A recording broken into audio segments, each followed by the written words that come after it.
সুপ্রিয় দর্শক, হক green world চ্যানেলে আপনাকে জানাই স্বাগত। থাম্বনেল এবং টাইটেল দেখে খানিকটা অস্বস্তিতে পড়বেন, কারণ হচ্ছে এই গাছটা দূর থেকে খুব একটা চেনা যায় না। হ্যাঁ, এটা অবশ্যই পেয়ারা গাছ, তবে এটা আমাদের যে দেশীয় যে পেয়ারাগুলো, পেয়ারা তো ভ্যারাইটি শেষ নাই, কত রকম পেয়ারা হয়, কোনটা বাইরে বাদামি রঙের হচ্ছে, সবুজ রঙের হচ্ছে, একটু সাদাটে ভাবের হচ্ছে, এর ভ্যারাইটিও মানে বলে শেষ করা যাবে না। কেজি পেয়ারা, একটা মিডিয়াম সাইজ, আবার ছোটো সাইজ, এর মধ্যে কিন্তু এটা কোনটাই নয়। এর সাইজটা যেটুকু দেখেছেন বড় জোর, আর এর থেকে ডবল সাইজ হবে, মানে খুব বেশি বড় হবে না, মার্বেল সাইজ হয়ে থেকে যাবে। এটা আসলে চাইনিজ ভ্যারাইটির পেয়ারা। খুব বেশি কমার্শিয়ালি তো এটাকে চাষ করা হয় না, যারা শৌখিন বাগানি তারাই এই ধরনের গাছ সংগ্রহে রাখে, কারণ এটা কমার্শিয়ালি এটা আপনার কোনো মতেই আপনার লাভবান হতে পারবেন না। কিন্তু গাছে দেখতে ভালো লাগে, সুমিষ্ট, অবশ্যই সুমিষ্ট, কিন্তু গাছের ছোট গাছ হয়, খুব বেশি ঝাঁকালো হয় না। আর এই গাছটি তো আমি বসিয়েছি গত বছর সেপ্টেম্বরের শেষের দিকে।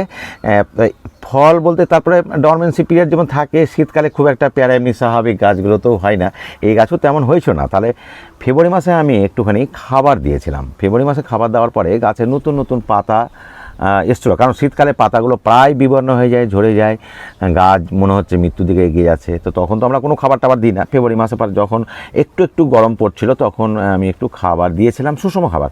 সুষম খাবার বলতে আমরা ইউরিয়া, ফসফেট, পটাশকে বোঝাই। সেই খাবারটা সামান্য দিয়ে, যেহেতু গাছটা তখন আরও ছোটো ছিল, দিয়ে আমি জাস্ট জল দিয়ে বাঁচিয়ে রেখেছি। আর মাঝখানে যে তীব্র দাবদাহ, সেটাতে তো কল্পনার বাইরে তাপমাত্রা। মানে এখন গাছে ফল নেব কি নেব না সেটা বড় কথা নয়, বড় কথা হচ্ছে গাছকে বাঁচিয়ে রাখার এর একটা চ্যালেঞ্জ নিতে হয়েছে আমাদের। আপনারাও এর সম্মুখীন হয়েছেন যারা বাগানি, বিশেষ করে ছাদ বাগানিদের ক্ষেত্রে এটা আরও একটা পরিশ্রমের ব্যাপার, গাছ বাঁচিয়ে রাখাটা। সকাল বিকাল জলের ব্যবস্থা বা শেডের ব্যবস্থা সবার তো থাকেই না। যাই হোক, যে ওই যে একটু খাবার দিয়েছিলাম, আর মাঝখানে একটা বৃষ্টিও হয়েছিল, একটাই বৃষ্টি পেয়েছিলাম। তবে এখন দক্ষিণ ভারতে গত কয়েকদিন আগে যে ঝড় বৃষ্টিও হয়েছে, এক সপ্তাহ আগে, তো আমাদের এখনও উত্তরবঙ্গে সেরকম ঝড় বৃষ্টি হয়নি, এখনও দাবদাহ চলছে। একটু হয়তো তাপমাত্রাটা কমেছে, ওই 37-38 ডিগ্রি চলে এসছে আর কি, কিন্তু যথেষ্টই তাপমাত্রা, কারণ বৃষ্টিপাত নেই। তো এই মুহূর্তে আমার গাছটাকে দেখছি আমি, গাছের নতুন নতুন বেশ কচি কচি পাতা বেশ গজিয়েছে। আর যেটা মজার জিনিস, যে গাছের ডগা ডগা কিন্তু ফুল আসছে। তো এই যে দেখে আমি খুব আবির্ভূত হয়ে একটা অভূতপূর্ব ফলন আমি চাইছি এই গাছটিতে, কারণ গাছের বয়স মোটামুটি ফলন নেওয়ার মতন হয়ে গেছে, কারণ শেকড় টেকড় গজিয়ে গেছে, চারা গাছ হলেও। এটা দুটো লক্ষণ দেখবেন, যখন দেখবেন আপনি গাছের মানে গোড়ার দিকে কোনো শেকড়গুলো উপরে উঠে আসে, তখন মনে করতে হবে খাবারের একটা অভাব পড়েছে গাছে। তো এটা কিন্তু একটা দারুণ লক্ষণ দেয় আর কি, জানান আপনাকে দিচ্ছে গাছ যে আমার খাবার প্রয়োজন। আর আমার খাবার দেওয়ার দরকারও আছে, কারণ কিছু ফুল আসবে, আর তাতে ফুল না আসলে ফলের আশা করা যায় না। আর অন্যান্য গাছ যেমন আমরা দেখি ফল আসতে শুরু করলে নাইট্রোজেন ছাড়া কেবলমাত্র ফসফেট বা পটাশ, এ দুটো দিই আমরা, ফসফেট এবং পটাশ। কিন্তু জৈবিকভাবে দিতে গেলে সিংকুচি, বোনডাস্ট এবং অবশ্যই কলার খোসা বা পেঁয়াজের খোসা ভেজানো জল পটাশ হিসাবে আমরা এটাকে ব্যবহার করি। পেয়ারা গাছটা কিন্তু একটু ব্যতিক্রম মানে কীরকম, যে এই গাছে কিন্তু নাইট্রোজেনকে আপনি বাদ দিয়ে গাছে ফুল নিয়ে আসবেন, এটা কিন্তু হয় না। কারণ হচ্ছে এই এমনই একটা গাছ যে পুরাতন ডগাতে কিন্তু এর ফুল হবে না। একে ফুল পেতে হলে অবশ্যই আপনার নতুন নতুন শাখা গজাতে হবে। নতুন শাখা না আসলে, কচি পাতা না আসলে পেয়ারা গাছে কোনো অবস্থাতেই ফুল আসবে না। এটা কিন্তু মাথায় 1 নম্বর পয়েন্ট আপনাকে মনে রাখতে হবে। দ্বিতীয় কথা হচ্ছে, এই গাছে তখন কিন্তু আপনাকে নাইট্রোজেন সহ খাবার দিতে হবে, অবশ্যই সে অল্প পরিমাণ হোক, কিন্তু নাইট্রোজেন লাগবে। কারণ নাইট্রোজেন বলতে আমরা নাইট্রোজেন, ফসফেট, পটাশ তিনটার কম্বিনেশান হতে পারে, কিংবা আপনার সবচাইতে এটা ভালো 10-26-26 এনপিকে যেটা আছে। এখানে কিন্তু তিনটি খাবারই, মৌলিক খাবারটা আপনি পেয়ে যাচ্ছেন। তো সবচাইতে ভালো হচ্ছে আপনার 10-26-26 এনপিকে দেওয়া। আর আলাদা করে দিলে ইউরিয়া, ফসফেট, পটাশ দিতে হবে। তো এইটা আপনাকে মাথায় রাখতে হবে, কারণ যদি আপনি এই খাবারগুলো না দেন তাহলে কিন্তু নতুন পাতা আসবে না। হ্যাঁ, একটা বিকল্প রয়েছে ডিএপির সঙ্গে পটাশ। কারণ পটাশ তো আপনি জানেন, পটাশ তো লাগবেই ফুল নিয়ে আসার জন্য। ফসফেট পরোক্ষভাবে শেকড় ছাড়তে এবং ফুল ফল নিয়ে আসতে সাহায্য করে। এবং ডিএপি অর্থাৎ ডাই অ্যামোনিয়াম ফসফেট, অ্যামোনিয়াম সম্পর্কে ধারণা অনেকের একটুখানি কম আছে।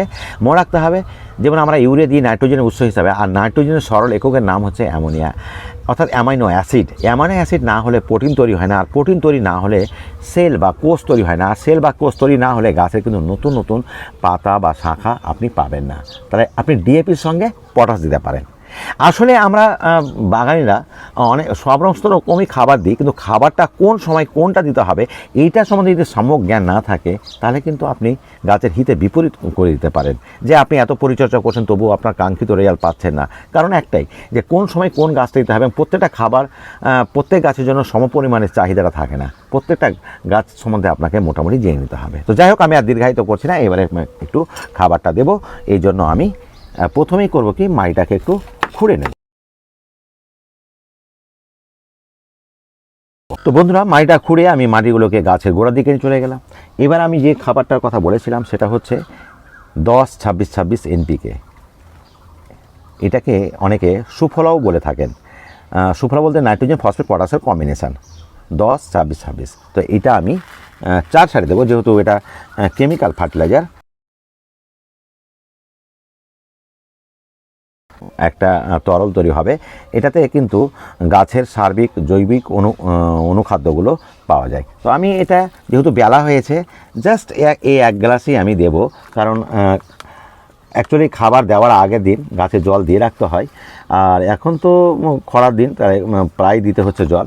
তো আমি এটা সকালে বা সন্ধ্যায় দেওয়া উচিত, এখন বেলা হয়েছে বলে আমি এইটুকুই দিলাম। এইভাবে করে থাকুন। এই গাছের রোগ পোকা একটুখানি বলতে গেলে বলবো এইটুকুই, গাছের রোগ পোকা হয় অনেক সময়, পাতাগুলো পোকাতে মাকড়ে খেয়ে নেয়, মানে টেস্টি খুব পাতাটা। তো এই জন্য আপনি যে কোনো সাইপারমেথ্রিন গ্রুপের যে কোনো পেস্টিসাইড আপনি লিটারে 1.5 ml থেকে ম্যাক্সিমাম 2 ml দিয়ে এটা স্প্রে করুন 15 দিনে একবার। আর মিলিবাগ কখনো দেখা যায় খুব কদাচিৎ, তাহলে একতারা দেবেন এইভাবে। আর গাছ কিন্তু রাখবেন রোদে। তো বাস এইটুকুই আজকে। এবার আমার ফুল আসলে এবং বেশি করে ফল হলে দ্বিতীয় ভিডিও নিয়ে আসবো। কারণ আমার পুরাতন ভিডিওসরা জানেন যে আমি প্রথমে ফুল ফল নিয়ে আসার জন্য কি করতে হয় এবং পরবর্তী আসার পর একটা ভিডিও নিয়ে আসি। তো বন্ধুরা, আজ এই পর্যন্তই। ভালো থাকুন, সুস্থ থাকুন, দেখা হবে পরবর্তী ভিডিওতে। ধন্যবাদ।